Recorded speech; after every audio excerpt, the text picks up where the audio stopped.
आज हम बात करेंगे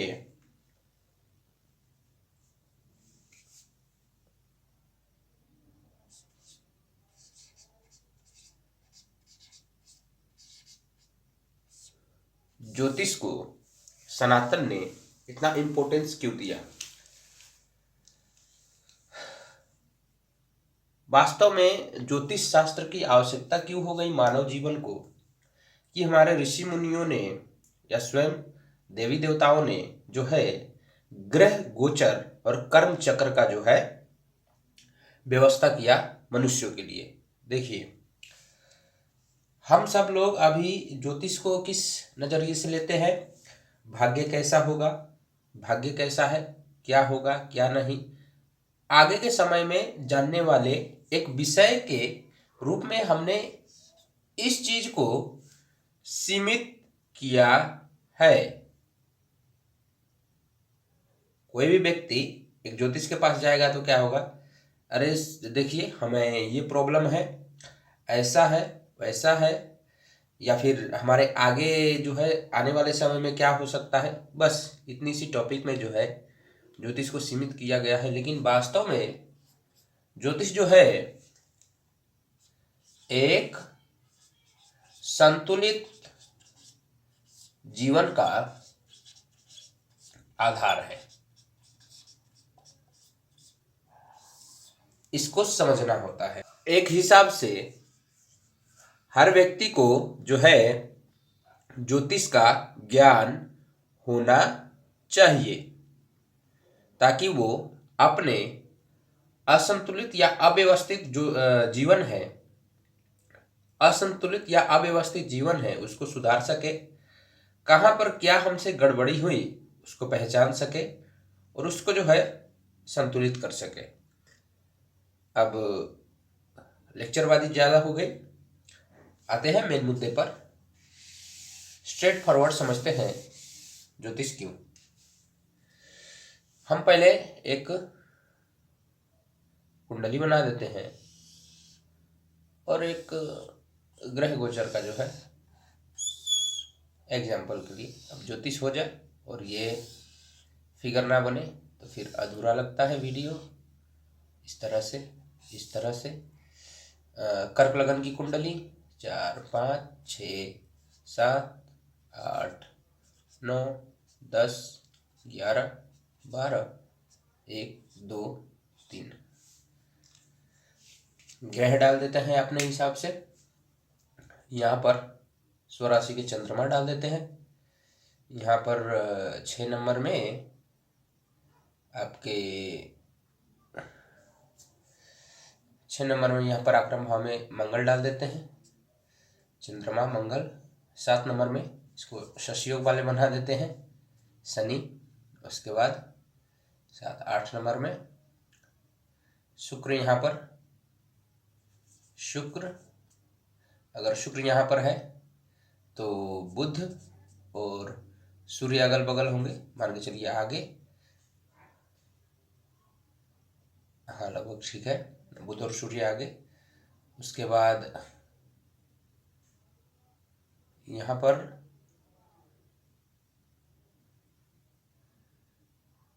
राहु को डाल देते हैं, यहाँ पर केतु को, और बच गए देवगुरु बृहस्पति शायद, है ना। 1 2 1 2 3 4 5 6 7 8 गुरु ग्रह को यहाँ डाल देते हैं। ठीक, ये 9 ग्रह आखिर है क्या? 9 ग्रह आखिर है क्या? तो मैं बोलूंगा 9 ग्रह, और ये सारे अगर आप देखेंगे तो ये एक कर्म चक्र या कर्म सिद्धांत को, कर्म को डिनोट करने के लिए जो बनाया गया व्यवस्था है, और कर्म के आधार पर क्या फल मिलेगा उसके लिए। कर्म और फल, इन्हीं दो चीजों से जो है ये सारी व्यवस्था बनी हुई है ऊर्जा की अध्ययन करके। वास्तव में ये एक अनुशासन है। वास्तव में ज्योतिष का अर्थ होता है अनुशासन। कैसे? देखिए, ज्योतिष का अर्थ अनुशासन कैसे है। अगर हम कर्म को देखेंगे तो ज्योतिष शास्त्र क्या कहता है, संबंधित ग्रह से जनित कर्म आपके बिगड़ गए तो ग्रह बिगड़ गए, और उसी तरह के सही कर्म कर रहे हैं तो आपके जो है ग्रह सही है। अर्थात ग्रह का पॉजिटिव और नेगेटिव होना। पॉजिटिव, जब आप कोई भी ग्रह के कर्म कर रहे हैं, ठीक, कर्म कर रहे हैं, तो उससे संबंधित जो है उससे संबंधित जो है फल क्या मिलेगा, वो आपके ग्रह द्वारा, ग्रह की स्थिति क्या है उस पर जो है निर्धारित होती है। जैसे कि मंगल जनित कर्म। अब देखिए, मंगल का काम क्या है, क्रोध करना, परिश्रम करना। कोई अच्छे कर्म के लिए या अच्छी नियत से जो है क्रोध करता है, जैसे कि सैनिक वर्ग, वो तो अपने जो है देशवासियों को बचाने के लिए क्रोध करते हैं, तो उनका जो है मंगल पॉजिटिव होता है। वहीं पर एक आतंकवादी जो व्यक्तिगत स्वार्थ से किसी विचारधारा को फैलाने के लिए या व्यक्तिगत स्वार्थ के लिए या फिर किसी को लूटने पीटने के लिए या किसी कार्य के लिए अपना बल प्रयोग करता है, क्रोध प्रयोग करता है, तो उसका मंगल हो जाता है नेगेटिव। ठीक, तो ये अनुशासन हुआ ना। अनुशासन अर्थात स्वयं को जो है नियंत्रित करना, एक डिसिप्लिन, एक नियम, एक कायदे में रहना। तो ज्योतिष एक नियम, एक कानून, एक कायदा है। इसका जो है एक व्यवस्था है, ऐसे ऐसे कर्म करोगे तो ऐसे ऐसे फल मिलेगा, ऐसे ऐसे कर्म करोगे तो ऐसे ऐसे फल। अर्थात अच्छा तो अच्छा, बुरा तो बुरा। लेकिन अभी के समय में क्या है पता है, हम अच्छे कर रहे हैं फिर भी बुरा फल क्यों? अच्छे कर रहे हैं फिर भी बुरा फल क्यों? ये प्रश्न है, ये प्रश्न है।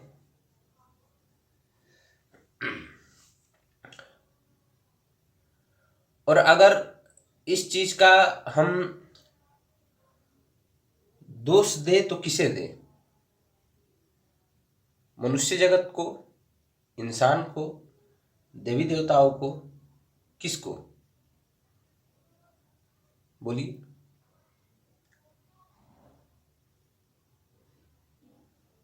तो इसके लिए दोषी सब कोई है और कोई भी नहीं है।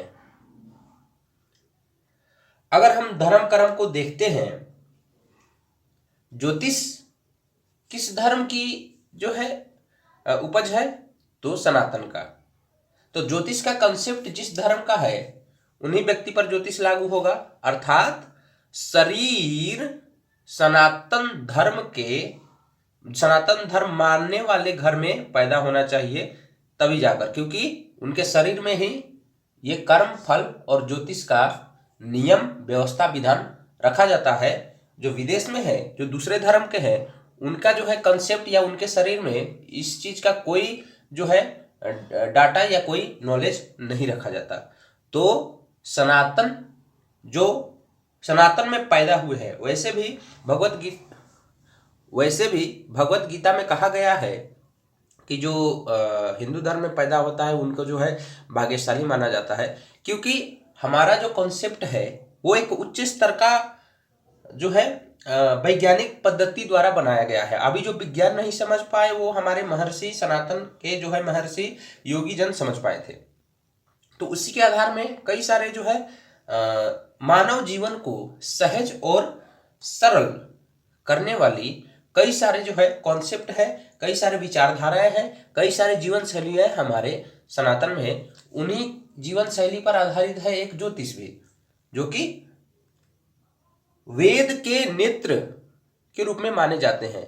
ज्योतिष विद्या को वेद के नेत्र कहा जाता है, और इससे जो है कई सारे समस्याएं जो है हम समझ सकते हैं। जैसे कि व्यक्ति को अगर इस कुंडली के हिसाब से देखा जाए तो मान के चलिए उनके जो है दसम भाव अर्थात पब्लिक रिलेटेड चीज खराब हो गया। तो एनालिसिस कैसे करेंगे? तो अपना कुंडली खोलेंगे, देखेंगे यहाँ पर कौन सा ग्रह बैठे हैं, गुरु। उसके बाद किस राशि क्या है, इसके राशि स्वामी कहाँ बैठे हैं, यहाँ। ठीक, इसके मेन कारक ग्रह कौन है, तो सूर्य यहाँ। ठीक, अब देखिए इनको जो है इस ग्रह से, इस घर से नेगेटिव फल मिल रहा है। अब नेगेटिव फल मिल रहा है तो इसको पॉजिटिव कैसे करें? सबसे पहले एनालिसिस करना होगा आपको। जो है एक नंबर अर्थात घर, कैसे जगह से जो है आप रिलेटेड होंगे? तो मेष, मंगल। मंगल अर्थात परिश्रम, अर्थात कोई ऐसा व्यक्ति वहां पर ऐसे स्थान पर बैठेंगे जहां मंगल जनित कर्म होते हों। समझे? मंगल जनित कर्म अर्थात मंगल से रिलेटेड स्थान, जैसे कि सेना, पुरातत्व विभाग, उसके बाद मिट्टी के जो है कुछ बर्तन वर्तन व उसी से जो है रिलेटेड चीजें। तो एक नंबर का घर है तो उसी स्थान पर, वैसे स्थान पर काम करना। सबसे पहला एनालिसिस, अगर आपको कर्म से जो है फल अच्छा नहीं मिल रहा तो इस हिसाब से देखेंगे तो क्या होगा, उससे रिलेटेड कर्म करना है। ठीक, दूसरा उसके जो है राशि स्वामी कहां पर बैठे हैं, यहां पर। तो ये क्या दिखाता है, कर्म। तो अगर आपको सम्मान पाना है तो आपको कुर्सी में बैठकर यूं ही आपको लोग सम्मान नहीं करेंगे, क्योंकि इसके राशि स्वामी यहाँ पर बैठे हैं। अगर कोई मेहनत कर रहा है और आप एक बड़े अफसर है, फिर भी आपको जो है सहायता करने के लिए थोड़ा सा जो है पसीना निकालना होगा, क्योंकि मंगल का काम है, पसीना नहीं निकलेगा तो मंगल का जो है वो मंगल के कर्म को परिभाषित जो है नहीं किया जा सकता अगर पसीना ना निकले तो, क्योंकि महादेव के पसीने से ही मंगल देव का जो है जन्म हुआ था। तो अगर आप किसी जगह पर काम करते हैं तो थोड़ा सा जो है शारीरिक मेहनत करनी होगी इससे रिलेटेड, चाहे सहायता के रूप में ही कर लीजिए अगर आप वरिष्ठ अधिकारी हैं या कर्मचारी हैं तो। ठीक, पहला। दूसरा, इन दोनों में बल देखिए। अगर डिग्री वाइज, नक्षत्र वाइज गुरु बली है तो पहले गुरु के कर्म को देखिए, और अगर सूर्य बली है तो सूर्य के कर्म को। ठीक, अब देखिए, क्योंकि इनका जो है इनसे रिलेटेड चीज है, अर्थात सम्मान जनित कर्म है तो सूर्य जनित कर्म करना होगा। सूर्य की स्थिति क्या है? अगर सूर्य आपके पॉजिटिव है तो आप सम्मान के मोह में नहीं फंसेंगे। सूर्य का काम क्या है? सूर्य जो है दिन में उगते हैं, गर्मी में लोग सूर्य देव को जो है क्या क्या बोलते हैं, अरे कितना तेज धूप है, ये वो। ठंडी में अरे कितना प्यारा सूर्य है। तो सूर्य वही है, पृथ्वी का मौसम बदलता है और हम दोष उनको लगाते हैं, उनका तो रोज का है। तो बस सूर्य अगर आपके पॉजिटिव है तो आप अपना काम करेंगे, और वहां पर कुछ अच्छे लोग भी होंगे, कुछ बुरे लोग भी होंगे जो आपके जो कर्म से जो है संतुष्ट होंगे या असंतुष्ट होंगे। तो अगर सूर्य किसी का पॉजिटिव है तो उसके कर्म से कोई संतुष्ट हो या असंतुष्ट हो उससे कोई फर्क नहीं पड़ता, क्योंकि सूर्य का काम है अपना नियत कर्म करना। तो अगर आप कोई कर्म कर रहे हैं और उसमें आपको लगे कि कोई हमसे असंतुष्ट है या संतुष्ट है, जबकि आपके कर्म में खोट नहीं, जो कर्म आप कर रहे हैं वो सही है, और आपको जो है ऐसा लगे कि कोई असंतुष्ट है उसको, तो आपको सम्मान का मोह चढ़ गया है। अगर आपके कर्म सही है, आपके नियत सही है, आप इनके जो है सेवा के लिए कर्म कर रहे हैं, आपके सारे कर्म सही हैं, और कोई आपसे असंतुष्ट होता है तो वो उनकी प्रॉब्लम है। पॉजिटिव सूर्य का काम यही होता है, सही नियत के साथ सभी को समान व्यवहार करते हुए, सभी को समान व्यवहार अर्थात जैसा तय है उसी तरह, अर्थात समान दृष्टि से अर्थात जिसको जितनी ऊर्जा मिलनी चाहिए उस हिसाब से। जैसे कि सूर्य उगते हैं तो पृथ्वी के इस तरह से उगते हैं, मान के चलिए ये गोल हो गए और सूर्य के यहाँ पर है। तो देखिए अब समान के हिसाब से चारों ओर एक ही तरह की रश्मि नहीं पड़ेगी, चारों ओर एक ही तरह की रश्मि नहीं पड़ेगी, इधर थोड़ा पड़ेगा, इधर डायरेक्ट पड़ेगा, इधर ऐसा पड़ेगा, राइट। तो देखिए समय अनुसार बदलता है। तो क्या करेंगे, अगर हम यहाँ पर सूर्य देव को जो है समान हिसाब से सूर्य के रश्मि बिखरेंगे, इस तरह के कॉन्सेप्ट रखेंगे, तो इधर जो है 90 डिग्री का एंगल बना तो इधर ज्यादा हो गया, इधर 30 डिग्री का एंगल बना तो इधर थोड़ा हो गया। तो एक हिसाब से देखेंगे तो ये तो असमानता हो गई। वास्तव में कंडीशन क्या होती है कि इधर अभी थोड़ा कम भेजना है, इधर ज्यादा। Concept clear? अर्थात जिसको जितनी ऊर्जा या जितनी सम्मान चाहिए उतना देना। जैसे कि कोई अहंकारी व्यक्ति है, थोड़ा सा जो है सम्मान दे दिए तो वो जो है अपने आप को बहुत बड़ा समझने लगा, तो वैसे व्यक्ति को थोड़ा सा देना है। और कोई व्यक्ति जिनके पास जो है सम्मान की आवश्यकता होती है अधिक कार्य करने के लिए, जो वास्तव में सही कर्म करते हैं और उनको सम्मान का मोह नहीं है, तो उनको ज्यादा देना। समझ गए कॉन्सेप्ट? देखिए सूर्य उगते हैं, किसको कहाँ कितना देना है। जैसे कि सुबह में 9 बजे 6 बजे या 7 बजे आते हैं तो उतनी तेज धूप नहीं होती, तो उस प्रकार की हमारी कंडीशन क्या होती है कि हमें थोड़ा धूप चाहिए तो उतना ही धूप मिलता है। दिन के 12 बजे ज्यादा धूप चाहिए तो ज्यादा मिलती है। तो कंडीशन वाइज जितनी चाहिए उतना सूर्य देव देते हैं। तो सूर्य पॉजिटिव का ये साइन है, जिसको जितना चाहिए उतना सम्मान देना और उनसे उतना ही सम्मान लेना। सम्मान का मोह नहीं होना चाहिए, आपको अपने कर्म से संबंधित होना चाहिए। और जैसे सूर्य आपके बैलेंस हुए, अर्थात सम्मान का मोह छूटा, अपने अनुशासन पर चढ़े, आपके शनि स्वतः ही बैलेंस हो जाएंगे। जहां सूर्य बिगड़े शनि बिगड़ गई। ठीक, अब तीसरे पर आते हैं गुरुदेव। गुरुदेव का काम क्या होता है? समझाना। तो इसका कंक्लूजन क्या होगा? आपको मंगल से रिलेटेड फील्ड में सबके साथ कंडीशनल, अर्थात जिसको जितना चाहिए उतना समान लेन देन करते हुए समझाने का कार्य करना है, थोड़ा सा शारीरिक परिश्रम सहित।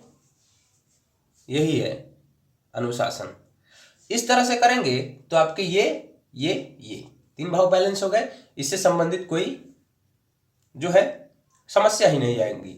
अर्थात जैसे आपके 10वें भाव अच्छे हुए तो सूर्य यहां पर बैठे हैं, आपके शत्रु शांत हो जाएंगे।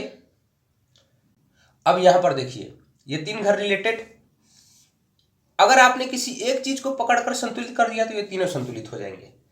आपने 10वें भाव को संतुलित किया, 10वें भाव को संतुलित किया, इससे रिलेटेड कर्म कर दिए, इससे रिलेटेड कर्म कर दिए, अब तीनों भाव संतुलित हो गए। शत्रु शांत, अर्थात शत्रु आपके सम्मुख नहीं आएंगे। शत्रु ही नहीं होंगे, नहीं। जैसे 10वां भाव बली होता है या फिर आपके जो है ये घर संतुलित होता है तो शत्रु आपसे दूर, बिना शत्रु कोई इस जगत में नहीं रहता। आप शत्रुहीनता भी रखेंगे फिर भी आपके विपरीत कर्म करने वाले स्वतः ही आपके शत्रु बन जाएंगे। तो शत्रु आपसे दूर रहेंगे, शत्रु आपके अगल बगल नहीं आएंगे, आपके मित्र आपके अगल बगल आएंगे। ठीक, जैसे कि मैं बोलता हूं कि मैं व्यक्तिगत शत्रुता से मुक्त हूं क्योंकि गुरु जो है हमारे बलि है या गुरु जनित हमारा शरीर है।